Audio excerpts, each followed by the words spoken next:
ಮುಂದೊಂದು ದಿನ ನನಗನ್ಸ್ತೈತೆ ಇದೆಲ್ಲ ಕಾರ್ಪೊರೇಷನ್ ಆಯಿತು ಬಿಡೋ ಎಲ್ಲ ಆದಮೇಲೆ ಈ ಸರ್ಕಾರ ಒಂದು ವರ್ಷ ಏನಾನ ಇದ್ದರೆ ವಿಧಾನಸೌಧನೂ ಅಡವಿಡೋಕ್ಕೆ ಹಿಂದೆ ಮುಂದೆ ನೋಡಲ್ಲ. ಯಾಕಂದರೆ ಎಲ್ಲ ಅಡ್ತಾ ಇದ್ದಾರೆ. ಈಗ ನೆಕ್ಸ್ಟ್ ಉಳಿದೋದು ವಿಧಾನಸೌಧನೇ, ಕೆಂಗಲ್ ಹನುಮಂತಯ್ಯ ಕಟ್ಟಿದ ವಿಧಾನಸೌಧ. ಇದನ್ನೂ ಅಡವಿಡೋಕ್ಕೆ ಹಿಂದೆ ಮುಂದೆ ನೋಡೋಕ್ಕೆ ಸಿದ್ದರಾಮಯ್ಯನವರು ಔಟ್ ಗೋಯಿಂಗ್ ಮುಖ್ಯಮಂತ್ರಿ ಅಲ್ಲ, ಅವರು ಔಟ್ ಗೋಯಿಂಗ್ ಮುಖ್ಯಮಂತ್ರಿ. ಹೋಗೋವಾಗ ಇದನ್ನು ಅಡಬಿಟ್ಬಿಟ್ಟು ಹೊರಟೋಗ್ತಾರೆ ಸಿದ್ದರಾಮಯ್ಯ. ಆ ಪರಿಸ್ಥಿತಿಗೆ ಇವತ್ತು ಕರ್ನಾಟಕದ ಆರ್ಥಿಕ ಪರಿಸ್ಥಿತಿ ದಿವಾಳಿ ಎದ್ದಿರೋವಂಥದ್ದು. ನಾನು ಪದೇ ಪದೇ ಹೇಳಿದೆ, ಯಾರೂ ನಂಬಿಲ್ಲ.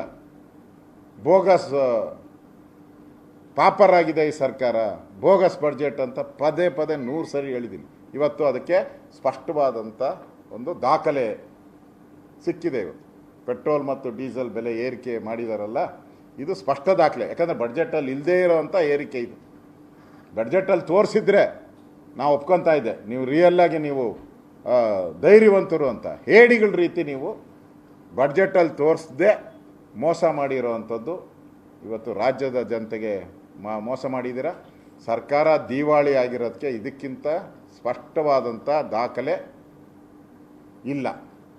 ಆ ದೃಷ್ಟಿಯಿಂದ ನಾನು ಇದರ ವಿರುದ್ಧವಾದಂಥ ಹೋರಾಟವನ್ನು ಜನರ ಪರವಾಗಿ ಹೋರಾಟವನ್ನು ಮಾಡ್ತೀರಿ. ಸಾರ್ವಜನಿಕರು ಕೂಡ ವಿನಂತಿ ಮಾಡ್ತೀನಿ, ಸಾರ್ವಜನಿಕರು ಕೂಡ ಈ ಹೋರಾಟದಲ್ಲಿ ಪಾಲ್ಗೊಳ್ಳಬೇಕು.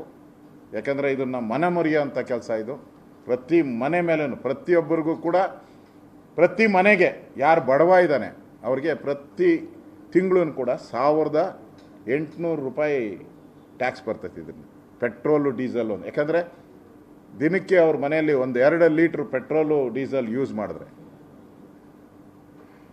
ಅವರು 1800 ರೂಪಾಯಿ ತಿಂಗಳಿಗೆ ಒಂದು ಮನೆಯಿಂದ ಕೊಡಬೇಕಾಗ್ತದೆ.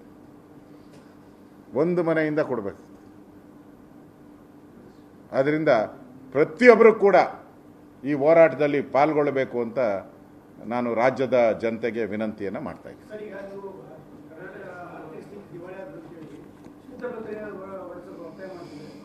ನಾನು ಮುಖ್ಯಮಂತ್ರಿಗಳಿಗೆ ಹಲವಾರು ಬಾರಿ ಕೇಳಿದ್ದೀನಿ ಶ್ವೇತಪತ್ರ ಹೊರಡಿಸಿ. ಯಾಕಂದರೆ ನಾನು ವಿರೋಧ ಪಕ್ಷದ ನಾಯಕನಾಗಿರೋದ್ರಿಂದ ನನಗೂ ಫೈನಾನ್ಸ್ ಡಿಪಾರ್ಟ್ಮೆಂಟಲ್ಲಿ ಭಾಳಷ್ಟು ಸ್ನೇಹಿತರಿದ್ದಾರೆ. ನನಗೂ ಅವ್ರು ಕೈ ಚೆಲ್ಬಿಟ್ಟಿದ್ದಾರೆ.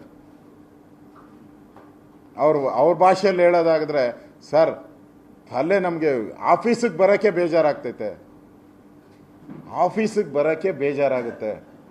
ಆಫೀಸಿಗೆ ಬಂದರೆ ಬಿಲ್ಸು ಅಂತಾರೆ. ಅಲ್ಲೊಂದು ನ್ಯಾಯ ಪೈಸೆ ದುಡ್ಡು ಕೊಡೋಕ್ಕೂ ನಮ್ಮ ಹತ್ರ ಆಗ್ತಾ ಇಲ್ಲ, ಟಾರ್ಚರಲ್ಲಿ ಬದುಕ್ತಾ ಇದ್ದೀರಿ ಅನ್ನೋ ರೀತಿ ಇವತ್ತು ಫೈನಾನ್ಸ್ ಡಿಪಾರ್ಟ್ಮೆಂಟ್ ನಡೀತಾ ಇದೆ. ಇವತ್ತು ಅವರು ಹೇಳಿದ್ದಾರೆ, ಆರ್ಥಿಕ ಇಲಾಖೆಯ ಸಲಹೆ ಮೇರೆಗೆ ರೈಸ್ ಮಾಡಿದ್ದಾರಂತೆ.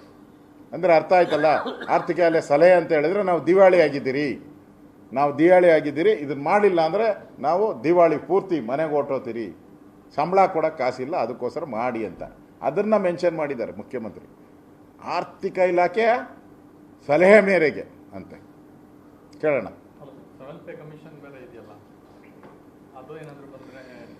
ಅವ್ರು 7th ಪೇ ಕಮಿಷನ್ನ ಮುಂದೆ ನಾಳೆ ಬಾ ಅಂತ ಹಾಕ್ಕೊಂಡಿದ್ದಾರೆ ಅವರು. ನಾಳೆ ಬಾ, ಅದು ನಾವು ಆದೇಶ ಮಾಡಿದ್ರಿ ಕೊಡಬೇಕು ಅಂತ. 1 ವರ್ಷದಿಂದ ತಳ್ಳುಗಂಡು ಮುಂದೆ ಅಂತ. ನೆನ್ನೆನು ಡಿ ಕೆ ಶಿವಕುಮಾರ್ ಅವರು ಹೇಳಿದ್ದಾರೆ ಕೊಡ್ತೀನಿ ಅಂತ. ಸನ್ಮಾನ ಆದ ತಕ್ಷಣ ಹೇಳಿದ್ದಾರೆ, ನೌಕರರು ನೀವು ನಮಗೆ ವೋಟ್ ಹಾಕಿಲ್ಲ,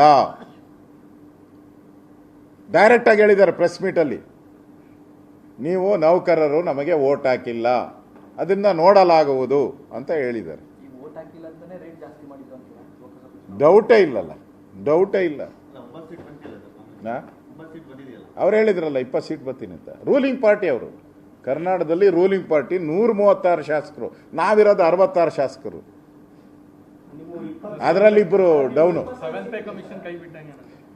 ನನಗನ್ಸ್ತೈತೆ ನೌಕರದ 7th ಪೇ ಕಮಿಷನ್ ಏನಿದೆ ಅದು ನಾಳೆ ಬಾ, ಈ ಸರ್ಕಾರ ನಾಳೆ ಬಾ ಅನ್ನೋದು ಬಿಟ್ಟರೆ, ನೆನ್ನೆ ಡಿ ಕೆ ಶಿವಕುಮಾರ್ ಹೇಳಿದಾರಲ್ಲ, ನನ್ನ ತೆಲುಗಲ್ಲಿ ಹೇಳ್ಬೋದಾ? ಸೂಸ್ತಾಮ್ ಸೇಸ್ತಾಮ್ ಅಂತಾರೆ ತೆಲುಗಲ್ಲಿ, ಆಂಧ್ರದಲ್ಲಿ. ಸೂಸ್ತಾಮ್ ಸೇಸ್ತಾಮ್ ಅಂತ. ಜರ್ಮಕ್ಕಾಗಲ್ಲ ಅದು, ಸೂಸೋದು ಇಲ್ಲ, ಸೇಸೋದು ಇಲ್ಲ.